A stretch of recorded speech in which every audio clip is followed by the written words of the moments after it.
Time to speculate, time to do the usual thing with episode 7, A Friend in Need, and it turns out that no, even though I'm pretty sure that speculation wise, they might actually use that data to do something winkety wink wink, but apparently they're going to use that data to try to control their Megazord.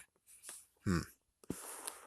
Let's see. Oh yeah, gotta admit, Ravi has some moves, man. It's like you gotta admit one thing is Ravi have some moves. Did you see that? Holy frick! Yeah, that was good. That was freaking good. Oh my gosh. But that's about all that's really need for this little part. Except you do have to notice that he made 4 blasters, not 3. He actually made 4, which of course, yes, I know he needs 1 for demonstrating and then 3 because it'll be on the field. Makes sense. But on the other hand, it's like, is Nate secretly training though? It's like Nate has to test it, but don't you think they needed just a tester to do it? But even so, it's like, I'm pretty sure Nate most likely actually trained with the blaster and with the saber. So that means that he technically doesn't really need any guardianship or something like that. I mean, they hinted at it, but it seems to me that right now there's nothing that came up of it. We'll just have to watch, but I'm pretty sure that Nate, when it comes to Nate right now, I'm pretty sure he might secretly have something that can transport the weapon or a blaster, the saber or a blaster. Which, of course, right now he's just a technician. He's the one that tests his own stuff. Even though you would figure, why don't they have someone who actually does it themselves? I mean, the person who's created it and developing it and everything else usually doesn't actually test it. I mean, yes, there is capability. Yes, I know that many people test it, but you would figure in this whole big entire place, you can't actually have people who tests their stuff. You have to actually have the person who invented it and made it actually test his own stuff. That kind of doesn't make sense. But on the other hand, wink, wink, wink on that whole entire thing, It's like, yeah.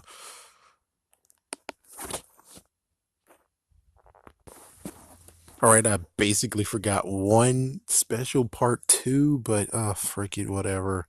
Actually, no, I remember now. Thank goodness. So, anyways, first one I want to talk about is the fact that Nate again touches on the part of where he would love to have a B spot. He would love to have something that's like a brother. So it's like wink, wink, wink, wink, wink, wink, wink, wink, wink, wink, wink. Even though it actually is a new bit of texture on here because last episode you saw that the robot head has been taken. So it gets to the point of where it's like it's going to be very interesting, but I'm not sure how exactly will it work out. Which is good, which is like a big thumbs up being like, oh, this is going to be awesome. But on the other hand, it's like, so is he gonna backstab him first, then become friends, or what? I know, sorry for a little bit of secret spoiler, but freaking dang. Yeah, that's why you need to come back and watch this again when it's revealed. Anyways, one fun, interesting idea is what about Devin and Cruz? I mean, he drives that motorcycle. So does that mean is his dad even checking out what he's driving home? It's like, is Cruz actually going home with him or what? That's a good question. I mean, chances are Smash is gonna be at the freaking battle grid, yeah, and also Jax too. But it's a wild card when it comes to Cruz. I mean, yes, he could just be staying there, but on the other hand, it's like, but it seems to me that he actually is relying him to go to places somewhat. So what's going to be the cover story for that? It's like, yo, what's going to be the cover story for that? Especially people are observant, especially his dad. It's like, I'm pretty sure his dad can easily see that eventually Red Ranger has the same motorcycle as Devin. What's going on here? It's like, so the same custom as Devin has. It's like, yeah, that's a good one. Or it's like, I don't know. I don't actually know on that one. So basically, we end with again. You saw, right? You saw it. Wink, wink, wink, wink. You had the freaking robot head being moved around, and well, it looks like a cyber gate is being made. That's gonna be interesting. So not a body just yet, but a cyber gate. Wait, I think that's part two of the plan. First, part A is giving him a body. Part two is getting him through the cyber gate. Even though it's like, well, shouldn't that have been priority one? I mean, just saying, shouldn't that have been priority one where you make that gate so you guys can go through the gate? I'm just saying, even though they do need to teleport back and forth, though. But I guess they need him to come with them. They need their freaking, in quotations, head guy to go with them. So they can't really actually just be in the real world completely. Well, anyways, there is one thing to talk about, which is their last combat, their last combat moments, which was kind of a little bit weird and odd. So first things first, you had one side, you want one saber with two blasters, and they used the holograms. But the saber, I'm pretty sure he didn't actually have a hologram on it, so that's kind of weird. I know nitpicking, but considering you're gonna see within a week why I get to nitpick, yeah, I'm just saying. And then they have two sabers, one blaster, and then actually no, they have one saber, no blasters, and then they summon their blasters, and then after that it's it gets completely weird. Three sabers after that, which is like, okay, that's completely what in the world is going on.